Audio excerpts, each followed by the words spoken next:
Excuse me, ఏంటండి ఈ bill? 299 రూపాయలు అయితే 300 రూపాయలు వేశారు. కాదు సార్, కరెక్టే 300. ఏంటో నువ్వు రూపాయలకే సరిగ్గా చూడలేని వాడివి, ఇంత పెద్ద బిజినెస్ ఏం చూసుకుంటావా నువ్వు? ఏంటి నేను లెక్క తప్పేసానా? అవును. అందులోనూ ఓన్లీ 1 రూపీ. Yes. ఇంపాసిబుల్. అసలు నీకు లెక్కలేరావని నిరూపిస్తే బిల్లు వదులుకుంటావా? మీరు నిరూపించలేకపోతే డబుల్ బిల్ కడతారా? నే రెడీ. ఏరా రెడీ. ఓకే ఆ. ఓకే. నువ్వు ఇప్పుడు బట్టలు కొట్టి పెట్టావనుకో, పెట్టానండి. నీ షాప్ కో 3 వ్యక్తులు వచ్చారనుకో. వచ్చారు. ఓకే, 3 వ్యక్తులు తలో 10 రూపాయలు వేసుకుని 30 రూపాయలు పెట్టి 3 హ్యాండ్ కర్చీఫ్స్ కొన్నారు. కొన్నారండి. వాళ్ళు 3 హ్యాండ్ కర్చీఫ్స్ కొన్నారు కదా అని నువ్వు 5 రూపాయలు తగ్గించావు. నేను ఎప్పుడు అంతేనండి. Very good very good.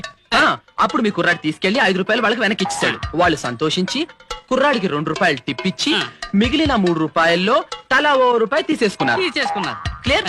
Okay, ఇప్పుడు ఒక్కొక్క వ్యక్తికి ఒక్కొక్క హ్యాండ్ కర్చీఫ్ ఎంత పడింది? ఆ మాత్రం నాకు తెలియదేంటండి. 10 రూపాయల్లోనూ తల రూపాయి వెనకొచ్చింది కాబట్టి 9 రూపాయలు అయిందండి. ఓకే, 3 9 ఎంత? 27 అండి. కుర్రాడికి టిప్ ఎంత ఇచ్చాము? 2 రూపాయలు. ఇప్పుడు 27 ప్లస్ 2 ఎంత? 27 ప్లస్ 2 29 రూపాయలండి. మరి రూపాయి ఏమైంది?